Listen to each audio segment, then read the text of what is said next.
Greetings. This is Justin Allen with the Elite Nurse Practitioner. Welcome to the Elite Nurse Practitioner Show, a podcast dedicated to nurse practitioner entrepreneurism and achieving financial freedom, where I talk directly with nurse practitioners who need help. Listen up, our market is saturated. Jobs can be scarce. We are underpaid. We are undervalued. We are taken advantage of by the sharks within the healthcare system, and frankly, screw that. Sick of it, and it's time for a change. And listen, I'm here to help make that happen. We are powerful. We can forge a path where we are in control of our career and ultimately our financial and personal well-being. You do not need to submit to healthcare administrators and your doctor overlords. You do not have to take the measly salary. You do not have to work 50 to 60 hours a week. There is a different way, and I'm here to show you that path. This podcast is raw and unfiltered. I have not talked with the nurse practitioners in this podcast prior to the call outside of an email exchange to schedule the episode. What you're about to listen to is a consultation session between a nurse practitioner and myself. It is real, it is unscripted, it is unplanned, and I have no idea what we're going to talk about. Anything and everything can happen during our conversation. The nurse practitioners in these episodes are struggling with an issue in their professional or financial life, and they have reached out to me for help. My goal is to help a nurse practitioner with actionable advice that will enhance and improve their professional, business, and financial life. My other goal is to hopefully help my nurse practitioner sisters and brothers build a more productive, powerful, and free life. So I hope the content and information within these podcast episodes does just that. All right, onto the episode. Hi everyone, today we'll be talking to Candice, who is a family nurse practitioner. Currently, she's working primary care full-time. She's wanting to start her own wellness practice where she will focus on hormone replacement therapy and weight loss. She's needing assistance navigating her non-compete at work and various processes on how to get started. Hey Candice, how are you? Good. Good. Tell us about yourself. How long have you been a nurse practitioner for and what sorts of things you've been doing? Okay. So I've been a nurse practitioner for about 9 years. I originally started off at a chiropractic office where we provided like a hodgepodge of services, including weight loss therapy and hormones. We did testosterone injection for men and pellets for women. So that's where I was originally introduced to hormones. About a year later, I started at my current office at primary care. I think I was originally pretty much hired in because of my hormone experience. The doctor did hormones, his wife did some hormones, and he was just referring people out to other places. So when I started, I saw, primary care patients, but I also helped develop a hormone program, mainly for women. So, we do hormones for men, but it's all insurance-based. And then we do pellets for women and a few other just self-pay options for women's hormones. I work there full time, but I only work in office 1 day a week. So I do televisits Tuesday, Wednesday, Thursday, and then I'm off every Friday, Saturday, and Sunday. Okay. So it's nice. I also am really the only option for healthcare for my family. So obviously, wanting to start this up was definitely thoughts of more just a side gig. At least to start off with, just knowing that with benefits and things, it would be nice to be able to do both. Sure. Right. So you have some time here to start this practice. You got Friday, Saturday, Sunday, right? Correct. Monday through Thursday, are you are you pretty busy? Mondays it would be busy the day that I'm in the office, but the other days when I'm home and televisits, it would be easy to see patients either in between. I have a large lunch break and I'm off pretty early. So okay. I think the biggest barrier is competition with work. So, my passion is more hormone related, but I was going to incorporate weight loss as well. So I did think, well, maybe we just start with weight loss and then kind of see how it goes, and then just hopefully gradually add hormones in or do hormones without advertising it as much. So the primary care clinic that you work at is insurance? Yes, but we also have hormones that are self-pay for female only. Yeah, okay. So you couldn't go down the cash route, really. No. I mean, to navigate the non-compete, right? Yeah. Okay, so what's the mileage radius on the non-compete on the claim They're contract? about probably almost 30 miles away, maybe 20 miles away from me. So, we are in different cities technically. I just don't know how the doctor would take to it. Well, I mean, if you're 20, 30 miles away, he shouldn't really have much to say. I mean, legally speaking, right? I guess, how much does he need you? A good amount. There is another provider there that does hormones as well. So, obviously they could go without me if need be. Okay, so they could replace you. They could. Yeah. But okay. I don't think there's a lot of providers who are very knowledgeable about hormones. Yeah, I mean, in some areas, yeah. Yeah. So it would be tough. It would be tough to have a conversation with him. Well, this is what you do. You just don't tell him. Uh-huh. Like, you just don't tell him. I mean, if you're 30 miles away in another city or whatever, it shouldn't even bother him. Like, why would this be any concern of his? You know what I mean? It just shouldn't be.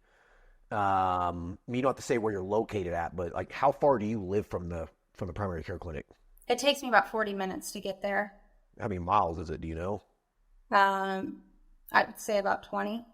Yeah, so you probably live pretty close outside of the non-compete.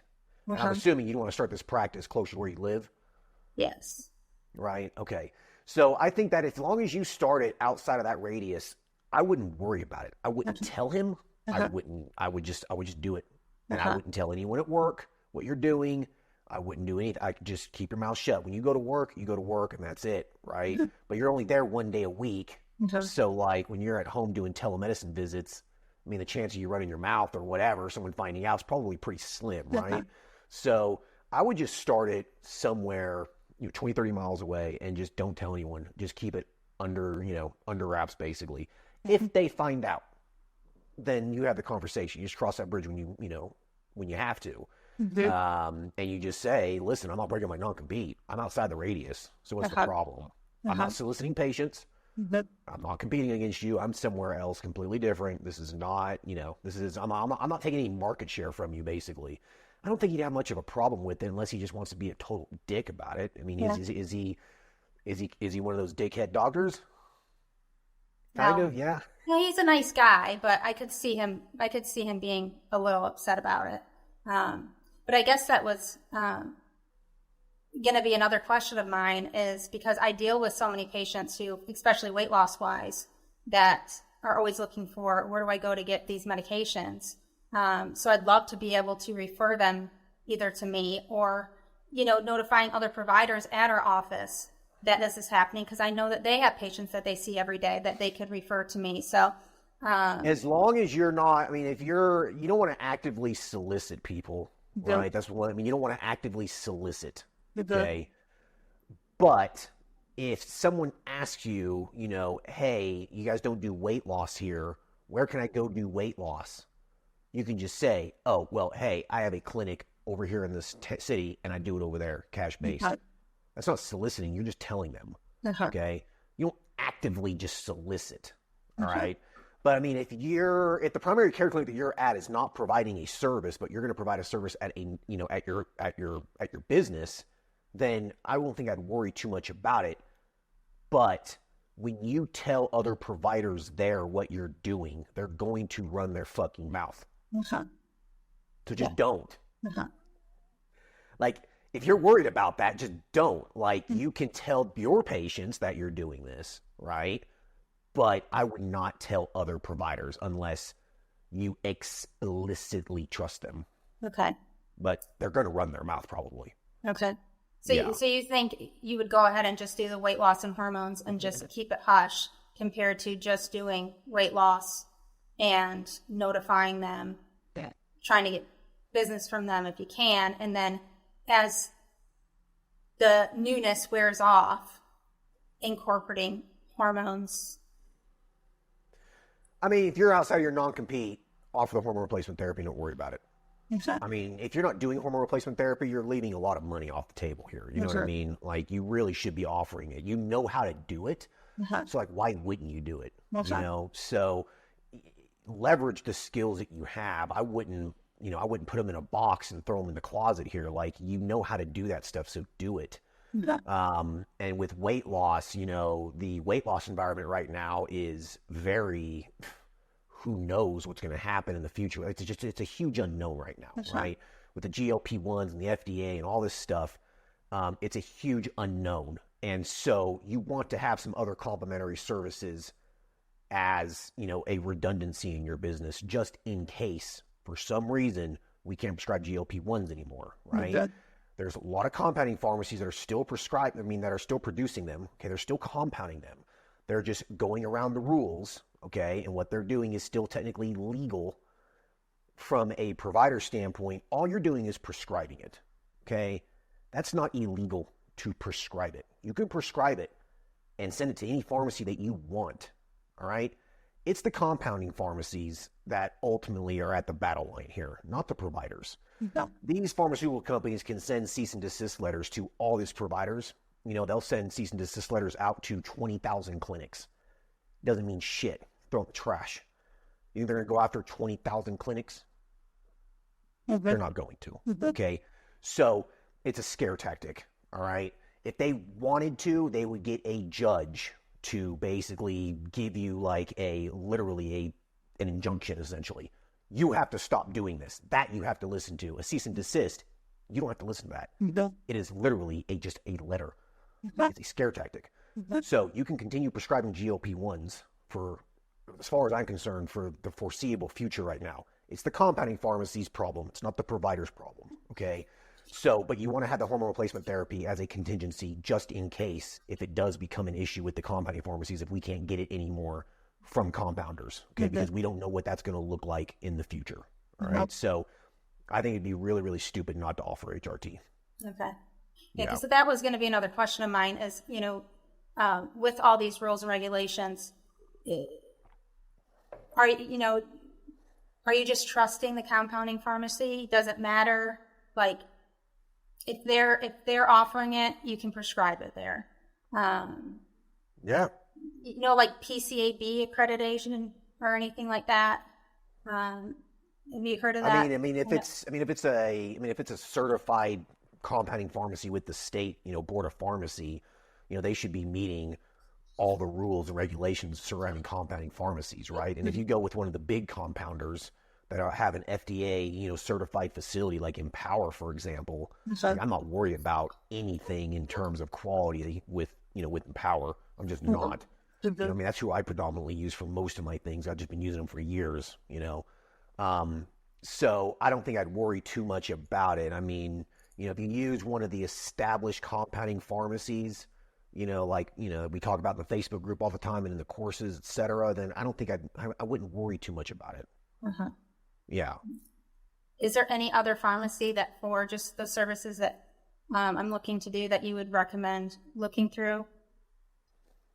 Yeah, Empower Pharmacy is a good pharmacy. It's just that they tend to be pretty slow because they're really, really big and they have a lot of customers. So you typically have to order stuff 2 to 4 weeks in advance. And so that's one of the bummers with Empower. But, you know, some of the other pharmacies like South Lake's pretty good. I still use South Lake. Hollandale's still pretty good. I don't use Hollandale, but a lot of people do. Shields is pretty good. Strive is pretty good. Yeah. What about if they're local? Yeah, I mean, if you can establish a relationship with a local pharmacy, that's probably going to be the best in terms of customer service goes and, you know, turnaround time. The issue with small pharmacies, though, that I've experienced is that the small pharmacies sometimes they're either really quick and they offer amazing customer service, or they're just totally just worthless. like slow processing times. They never have stuff. Like it's basically either one. You know what I mean? That's been my experience with local compounding pharmacies, because some of these compounding pharmacies, these smaller ones, don't have the volume, and so they might run out of like, you know, testosterone powder, or they might run out of like the semaglutide or whatever. Like they might run out of this stuff because they just don't produce enough of it. You know what I mean? So, so it's going to be kind of a little bit of a gamble. So what I typically do with local pharmacies, and I've tried some local pharmacies before, I always basically, when I talk to them, I basically tell them, hey, listen, I'm going to give you more or less a probation period. And if you show me that you're actually good, I will use you a lot. But as you know, if you're not worth a shit, I'm not going to use you, basically, you know. And from my experience, unfortunately, they've all been pretty worthless. Okay.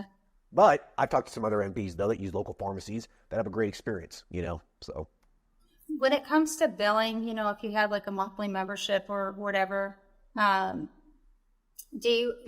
if it's cheaper for them to get a few months at a time for you? Is it, you know, are you still charging people monthly? But if it costs you half the price to send them 2 months at a time, do you ever recommend doing that? Yeah, so at my clinic, we typically give everyone about 2 months supply of everything, even if they're on monthly. Okay. You know, in the last 7 years or whatever it's been, I mean, I think we've had I couldn't even count, maybe five people screw us over. It doesn't happen that often. So I wouldn't worry too much about it, because I mean, if they screw you over, they're not getting a refill, you know. Like 2 months of testosterone replacement therapy isn't going to really do much for anyone, right? You know, 2 months of semaglutide, I mean, they could lose some weight. You know, they could lose 10, 15 pounds or whatever and stop. Sure, that's a possibility, but typically they probably need to be on it a little bit longer. So most people aren't going to burn that bridge, so I wouldn't worry too much about it. So if you're doing monthly subscription, I usually give the patients 2 months worth at a time. I wouldn't give them more than that, though. Yeah. Your goal, though, is to get them to pay up front for at least 3 months, because it's better to have all the money up front than having, you know, just the monthly fee. So just try to get as much money as you can up front. Do they pay extra for their visits? No, I just it's just an all-inclusive price. Okay. Yeah. So like at my men's health clinic, we charge $140 a month, and that includes the visits, the testosterone, the syringes, the needles, the alcohol wipes, and the visits. So it includes everything. Yeah. What about the initial consult? Do you charge? Yeah, so for the initial consult, I mean, I still only charge $200, and it includes the first month of treatment. Now, that is very, very low compared to most clinics. Okay? But what I have found is that if you give them something like that for just like, you know, $200 and it includes the first month and it's the first initial visit, it's a very low barrier to entry for them. And you want them just in the door. So for $200, it includes, you know, an hour visit, 1 month of treatment. It's a pretty good deal, you know. So it's a low barrier to entry to get them in the door. So that's kind of what I found. Some people charge $400 or $500 for the initial visit, you know, in the first month. But in my opinion, if you charge a little bit less, it just lowers that barrier, it lowers that wall, and you get some more people at the door. Okay. Yeah, because you make money. You make money on the monthly. You don't make money for the initial visit. That's not where you're making your money. You know what I mean? At my men's health clinic, you know, after I pay the provider for seeing the patient and the testosterone and everything at $200, I barely make any profit whatsoever. So I don't make anything the first month, but then I start making money every month after that.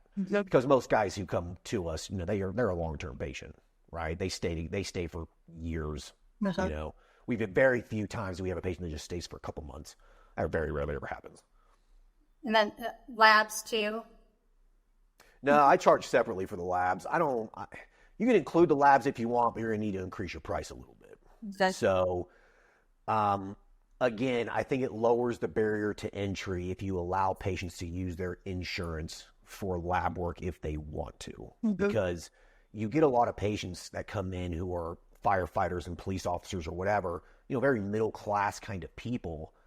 And them paying you $150 a month, you know, that's actually a pretty large expense for them. And if you make them pay cash for labs, it just adds to that expense, and sometimes it'll price out people. And so if you allow them to use their insurance, it basically lowers that barrier and it allows them just enough money to pay you that monthly fee. Because ultimately, you're not going to make that much money off lab work. I mean, you can make money off the lab work. Yeah, you basically mark it up 1.52x, So if a panel costs you $100, you charge the patient $200. So you do make some money there, right? But you're making the money from the monthly fee. That's where you're making your money. So you can include the lab work in the price if you want, but you're going to have to increase the price by $20, $50 a month. Or you can just have them pay cash for the labs. So at my men's health clinic, they can pay cash for the labs, or they can use their insurance. Either option. But I don't include the price of the labs in the monthly. And you try to encourage them to get their lab work done prior to your visit? 100%. Yeah. Yeah. I never see a patient without labs. I just don't. It's a waste of my time. Because if I see the patient for the first visit and I don't have lab work in front of me, then I have to see them again 2 weeks later. It's a complete waste of my time. I'd rather just have the lab work right in front of me and just get it done. If they want to do weight loss and hormones, do you price it differently? Yeah, so typically what I'll do is I'll go with the higher monthly. So weight loss is going to be a little bit more expensive. So I would have them pay for the monthly weight loss, and then I would a la carte the testosterone with it. If I have a patient who's a long-term testosterone replacement therapy patient, so let's say that I have a patient who I've had for a year who's paying me $140 a month, and they say, hey, I want to start semaglutide, for example. I say, okay, I just charge them for the vials of semaglutide. I'm not going to completely change their monthly, you know what I mean? Because they're an established patient. But if they're a new patient, I'll charge them the monthly for the weight loss, and then a la carte the testosterone, just basically charge them for the vial, which would be like $100 or something for, a 5 ml vial or whatever. It lasts them, 6 to 8 weeks. All right. I hope everyone's enjoying the episode so far. I just wanted to take a quick break to thank everyone listening and also give a big thank you to all of my social media followers and email subscribers. If you haven't done so yet, please subscribe to our email list at www.elitenp.com and make sure to follow us on Facebook, Instagram, and LinkedIn. Email subscribers will receive updates on new weekly podcast episodes, multiple weekly articles we publish, new courses, and everything else related to helping you succeed. Remember, all Elite Nurse Practitioner courses are designed to help you build a niche practice, increase your financial strength, and to break free from the rat race. If I can break free and then other countless nurse practitioners can break free, then so can you. Additionally, please share this podcast with your other nurse practitioner sisters and brothers out there. The more NPs that venture out on their own, the stronger our profession will become. Now, let's get back to the episode. And do you change program pricing based on, I know the higher dose of semaglutide, sometimes it's more money from the pharmacy. Are you, do you have a program that's different, or it's just one set fee no matter what dose that you have, and when they get the higher, you just lose a little bit more money? Yeah, I don't tier it. Some people do. I don't. I feel like from the patient perception, they're nickel and diming. They might feel like you're nickel and diming them and you want to increase their dose so you can increase the price, right? And so I don't like that perception with the patient, and so I just charge a flat rate. I have very few patients who are on the max dose of semaglutide or tirzepatide. Very few. For tirzepatide, most of my patients stop at 5 milligrams. I very rarely have anyone go above that. So to me, it's not really that huge of a hit if I have to increase the dose a little bit. Yeah, sure, it increases my margin a little bit, but 10%, it's really not a huge hit. Do you offer other weight loss medicines, or is it mainly just the injectables? No, I still do phentermine. Okay. I still do phentermine and Contrave. Okay. I have a lot of patients on Contrave. I'm on Contrave. I take it every day. Yeah. So it's great. Is there any way, I know there's some with the females, but what hormone replacement can I do televisit other than, obviously you can do the estrogen, progesterone, but I can't do testosterone? No, you can do telemedicine. The DA rules haven't changed. Okay. So you can still do testosterone if it's, if I haven't seen them face to face. Correct. You just need to have a video conference with them. Oh, okay. Yeah, Kind of like what we're doing right here. You just have to see them, you know. Oh, we have some friends that live out of state. Is there ways around that, or how, like, I know it's probably like, what's the odds of them knowing, what if they're doing the conference and they're in South Carolina? The chances of anyone finding out are pretty much zero. That's what. I don't know how anyone would find out. Okay. But you are obviously breaking the law if you do that. So, as long as the patient is physically located in your state during the telemedicine call, you can prescribe it for them. Okay. And that I can send it to a different state? Correct. Okay. Correct. So like my practice borders a state, and so I get a lot of patients from the other state that borders me. Uh-huh.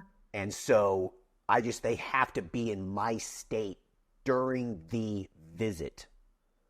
But I can send the testosterone, the medications to their address in the other state. That's fine. Okay. But they have to be in my state at the time of the visit. Okay. That's the rule. Okay. Also, right now there is a law pending for us to get rid of having to have a collaborative physician. I don't know if that will pass or if it won't, or when I'll find that answer out. Do you what feel state like are you in? I mean, you're South in the South. Carolina. I can tell from your accent. Where? South Carolina. South Carolina? Yeah, well, I mean, good luck. We'll see if that passes. I doubt it. So do you feel like don't hold off on that and wait with the hopes? You just find a collaborative physician? Yeah. I mean, I hate to say this. Listen, I'm from the South too. Okay.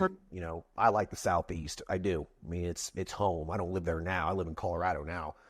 But the problem is that the Southeast is very backwards for a lot of things, and medicine is one of them, and the good old boy doctor system is not going to give that power up anytime soon. So, I highly doubt it'll pass. Then again, I mean, I could be wrong, but I doubt it. I mean, almost every single state in the Southeast, Tennessee, Alabama, Louisiana, Georgia, South Carolina, North Carolina, et cetera, oftentimes there's a law that gets presented in the legislature. It's always basically voted out because, Joe Schmo over here and Mr. Smith over here have cousins who are doctors who are telling them, they're congressmen, the senators and stuff.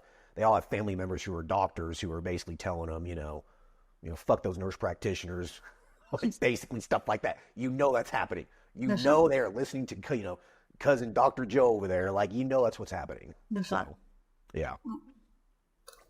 How do you stay up to date on those rules and regulations?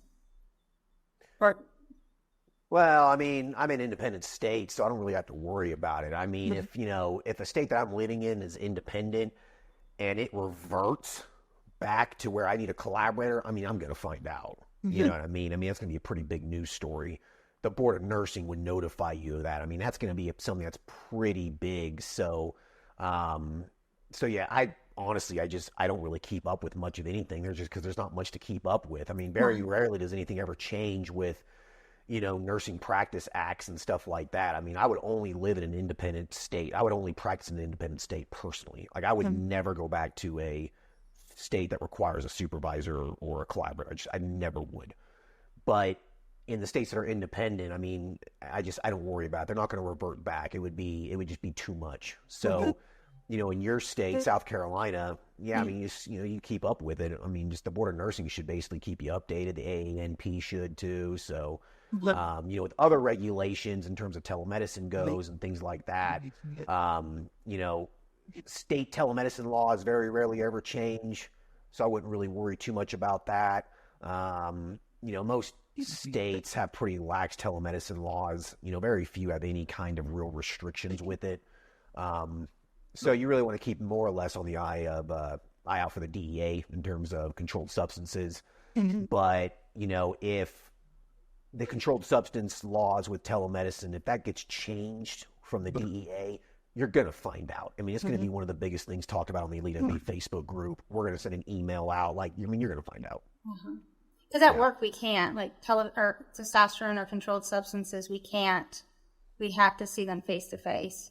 So is that just a policy? See, and that's what I don't know, if it's more of a policy for our corporation versus state. Yeah, if you work, it's probably more of a corporate regulation. But the DEA, those rulings are still lifted. Like, you can still see patients via telemed for a controlled substance as long as you have a face-to-face visit over video. That's federal. So typically federal supersedes state, So I'm not aware of anything specifically with South Carolina and controlled substances. I mean, I'm sure a Google search would probably, hell, you could ask ChatGPT if you want to. Just hop on ChatGPT and ask them whatever question you want. Okay. And then did you say there's just like a simple EMR that you would recommend that's cheap or free or? Yeah, I mean, I don't go balls to the wall with an EMR. I mean, you don't have to spend hundreds of dollars on an EMR. It's completely unnecessary. I mean, I still use Simple Practice at my men's health clinic, but OptiMantra, if I was to start a new practice, I would probably go with OptiMantra. I mean, they've been, we've been recommending OptiMantra through Elite MP for years now. I mean, I helped those guys kind of develop that EMR. Like, I helped them, I gave them suggestions on what should be in that EMR from a cash-based wellness practice perspective. They have really good customer service, and I think it's like $100 a month or something. It's not that much, so I would just use them. Okay. Do you recommend us going ahead to put the website up? You said it takes a few months for it to go up and running.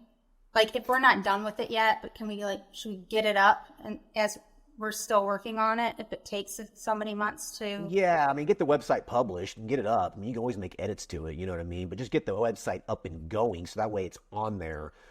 Because it'll take Google, typically a little while for it to populate on the search. And so, but you'll be able to associate with your Google business listing as well. So whenever you get your Google business listing up, you'll just tie your website to it. And that's probably where most people are going to find you. They're going to find you through your Google business listing, not really through search. Okay. And then how much do you think a month for marketing? I mean, are you want to do this telemedicine or are you actually in a brick and mortar location? Telemedicine first with the hopes to maybe do brick and mortar at some point. So marketing a telemedicine only practice can be expensive because patients have to find out that you exist. Right. The beautiful thing about having a brick and mortar practice is that you have your Google business listing. And so it's very easy for people to just find you. Right. But when you have strictly, basically 100% digital business, it can be hard for people to find you. And so you need to spend money on marketing that. Okay. You have to get the word out about it. And that can be expensive. Now, if you are only wanting to see patients in a very specific region, okay, you don't want to go statewide. You want to just target, a very specific, maybe just the county that you live in or something, for example. That's going to be a lot cheaper to market because you can target people through Google Ads specifically to just that county. And so your marketing dollars will go a lot further. So you basically just create a Google search ad, put $500 to $1,000 a month at it. And if anyone's typing in weight loss or hormone replacement therapy or whatever in that county, then your clinic would probably be one of the first things that come up in the search because there's probably not thousands of people searching for that in your county. There's probably hundreds, but not thousands, right? So I think that's, if you're going to be very just specific to a region, I think that I would probably just stick to Google search ads. You could try some Facebook ads as well and just target people in the county, okay, or the city or whatever. But if you want to be very, very specific to a region, even spending $1,000 on a billboard or something, probably wouldn't be a half bad idea just to get the word out that you exist. Okay. So in terms of your marketing budget goes for telemedicine only, I would say I would probably spend $2,000 or $3,000 a month for 3 or 4 months. And then after that, scale it back because at that point you should start having some patients who should start, spreading the word to friends and family, et cetera. And it should eventually, hopefully, snowball from there. Mm-hmm. All right. Now, if you think about it this way, if you spend $2,000 a month on marketing a telemedicine practice, okay, if you use that money instead to get a small office somewhere, so you could have a Google business listing and an actual physical location somewhere, you probably will do better going that route. Because going that route, you don't have to spend that much money marketing it, because you have your Google business listing and you actually have a physical presence somewhere, and people will find you a lot easier. And so that is why anymore, I really do recommend doing more of a hybrid model, because having a brick and mortar, having a physical location somewhere locally is very high value to people that live in that area, okay? Because there are so many telemedicine only HRT and weight loss practices out there. So many, thousands of them, okay?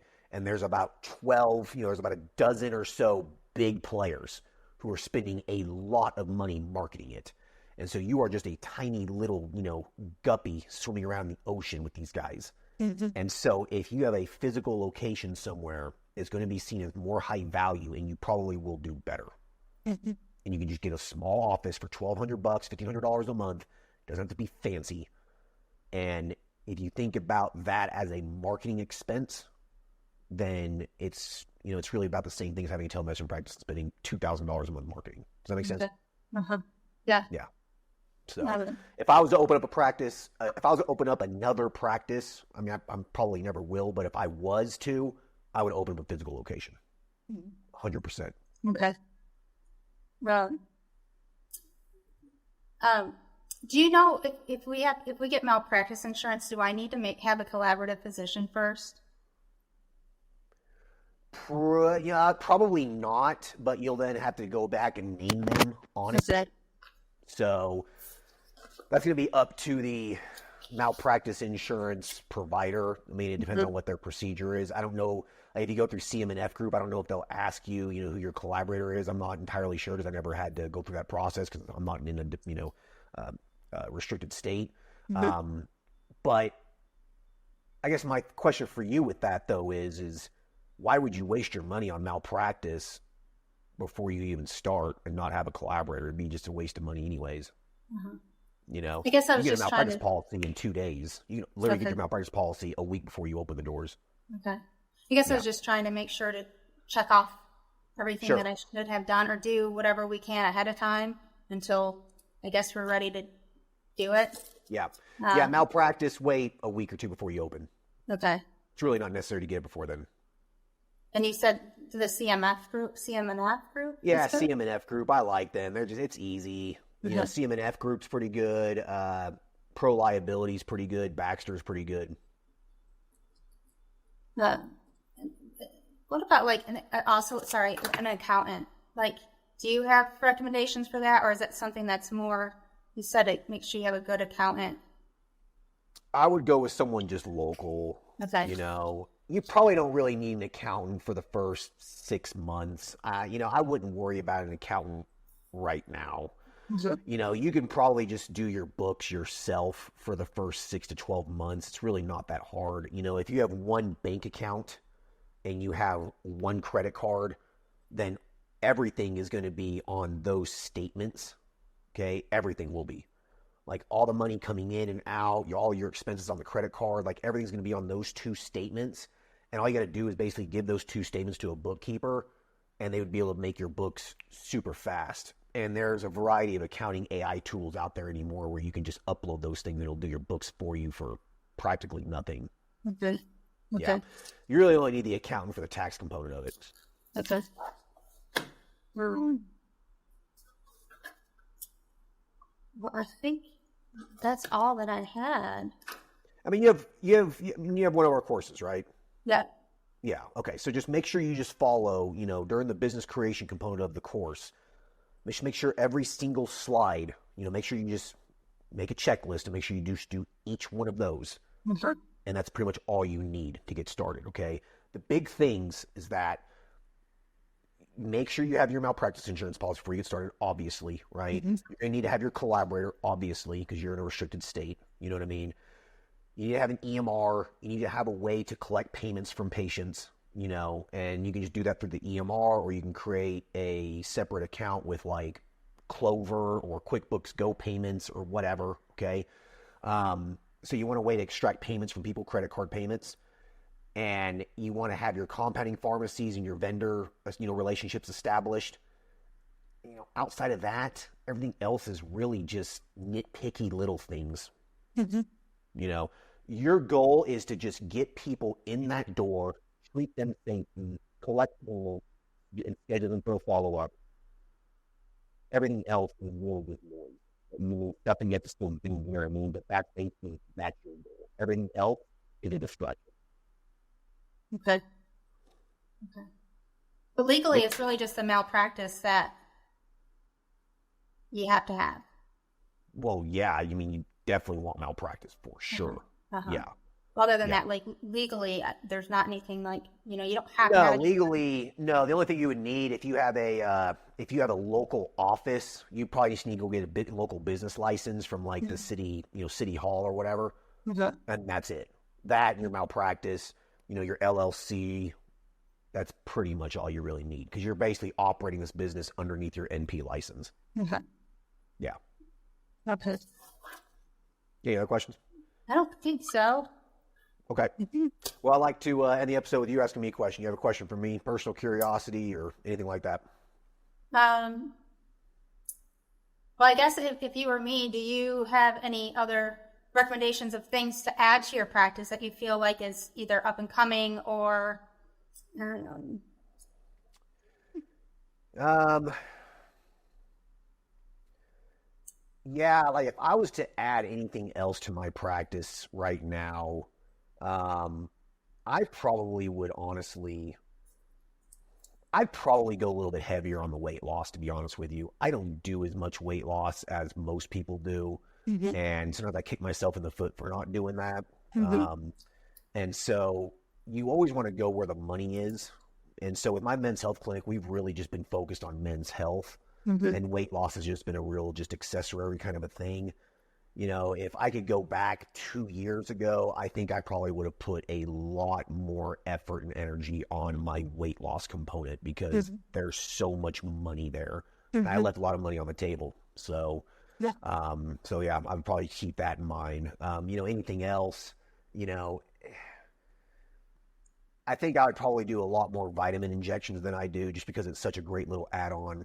We do some vitamin injections at my men's health clinic, but it's not a huge add-on. But I think that, if I was to redo things, I think I would make that really a big add-on that I would really try to push would be some vitamin injections because the margins are really good. It costs you practically nothing. And yeah, it's a good little profit generating additional service. So I think just like, don't think perfectly, get open, and then. Exactly. You don't need perfection. Yeah. There is no such thing as a perfect business. It doesn't exist. There's just no such thing. So many people get so hung up on having this perfect business done before they start. And it's total bullshit. It's a complete waste of your time and your energy. It's mental masturbation. You're literally just, it's not serving you it's not serving you. You know what I mean? Just get the door open. All right. You could work out the small little problems and kinks later on. All right. Just get it started. It doesn't need to be perfect. Just get the doors open. Yeah. All right. Thank you. All right. You're welcome. All right. Well, thanks for hopping on here, and I hope that was helpful. Shoot me an email if you ever want to do a follow-up, okay? Yes, very much. Thank you so much. All right. Take care. Bye. Bye-bye. Hope everyone enjoyed the episode with Candice. It was pretty straightforward episode in terms of just, things that you just really need to know before you get started, right? So I think the big thing is, that I got out of that episode when I was talking with her is, number one, you don't need to be perfect. Just get the doors open, okay? That's with any business. I don't care what business it is. It doesn't matter if it's a practice or anything. It doesn't matter. There's no such thing as perfect. Just get your product, get your service out there and figure out the problems later, okay? Just get it out there, all right? And then number two is going to be she was afraid of leveraging something she already knew, hormone replacement therapy, right? She was afraid to offer that because, she was worried that she might step on the toes of her employer that's outside of her non-compete. That really shouldn't be a concern of hers. She needs to leverage what she knows. And so that's the same thing with you. If you have skills and knowledge and you are good at something, it would be foolish not to leverage that, okay? Utilize what you have up here, because, that's one of your most important assets, one of your most powerful assets. So always leverage what you know. You don't have to reinvent the wheel, all right? All right. Hope everyone enjoys this episode. Talk to you guys later. Thanks. Bye. Thank you for listening to the show. Quick legal disclaimer. The content of this podcast is meant for informational and entertainment purposes only and should not be used as legal, financial, medical, regulatory, or practice-specific advice. For information pertaining to your specific legal, financial, medical, or practice-specific needs, please be sure to consult with your lawyer, CPA, medical director, and or your state's practice laws and the most up-to-date clinical guidelines. As always, do your due diligence when it comes to any information found online and in podcasts. The content in this podcast is copyrighted by Galaxy Medical Southwest 2023 and cannot be duplicated, rebroadcasted, or reproduced without our written permission.